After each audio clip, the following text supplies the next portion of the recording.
اچھا آپ مجھے یہ بتائیں کہ جو پہلے والے مبصرین ہیں مفسرین ہیں جو اس پر بات کر چکے ہیں کیا انہوں نے جو دوسرے دین اسلام پر جو جی وہ بھی کر چکے ہیں، چاروں فرقے اس پہ بات کر چکے ہیں اور ان کے نہیں چاروں متفق ہیں. بالکل میں تو یہ کہتا ہوں شاید یہ حدیث غلط نہ ہو نہیں کیونکہ حدیثوں کی وجہ سے انتشار ہے. میں تو ان کے خلاف ہوں.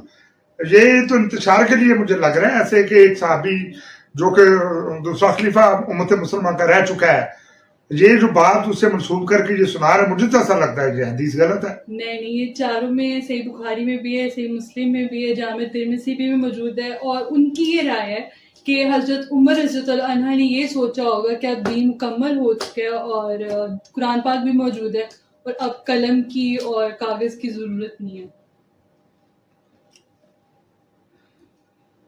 نہیں وہ یہ اس لیے کہہ رہے ہیں وہ سوچا ہوگا، سوچنے کا تو کوئی نہیں. میرے دماغ میں کیا کوئی بتا سکتا ہے میں کیا سوچتا ہوں؟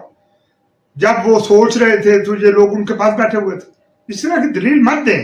دلیل وہ دیں جو اتھینٹیکیٹ ہو، جو لوگوں کی سمجھ آنے والا مسلمانوں میں جب انسان پڑھ لکھ جائے گا بہت زیادہ سویلائزیشن آ جائے گی، سویلائز ہو جائے گا، وہ ہم سے بھی سوال کرے گا کہ آپ نے کس طرح سے دین اسلام کی تشریح کی، کس پیرامیٹر پہ کیا آپ نے، تو ہمیں جواب دینا ہوگا، جواب دینا پڑے گا.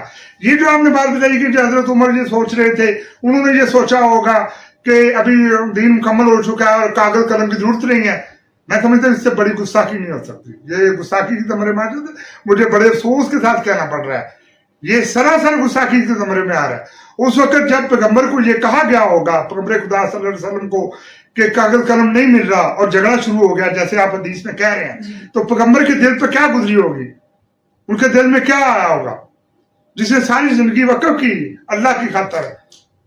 رسول کی زندگی اللہ سبحانہ تعالیٰ کے لیے ہوتی ہے، اس نے وقف کر دی. بعد میں آنے والے یہ جو جنہوں نے کلمہ پڑھ لیا وہ تو یہ کیوں کریں گے؟ پیغمبر جب تک زندہ ہے وہ خدا کا پیغمبر ہے، اور ایک پیغمبر کے زندہ ہوتے ہوئے دوسرا بندہ کوئی بات نہیں کر سکتا. اگر وہ کوئی اپنی بات کرے گا سمجھو اس نے خدا کے پیغمبر کی حکم دلی کی. وہ صرف پیغمبر خدا کی حکم دلی نہیں ہے، وہ اللہ کی حکم دلی ہے. اور کائنات میں کوئی دیرو نہیں، فرشتوں میں سے بھی اور جنات میں، جو اللہ کے حکم کی عدولی کرے. اس سے بڑا کائنات میں کفر نہیں ہے. مجھے افسوس کے ساتھ کہنا پڑ رہا ہے اگر یہ حدیث سچی ہے اور یہ ایسا ٹھیک یہ خود ہی مان رہے ہیں تو یہ گستاخی ہوئی. پیغمبر خدا کی جو گستاخی حضرت عمر نے کی کائنات میں کسی نے نہیں کی ہوگی، اور ان کی ساری نیکیاں ضائع ہیں، خدا کبھی معاف نہیں کرے گا. جو پیغمبر کے دل سے وہ ہاں نکلی ہوگی ان کے لیے. اچھا اس میں یہ بھی ہے کہ دیکھیں جو لوگ جو صحابی اس وقت بیٹھے ہوئے تھے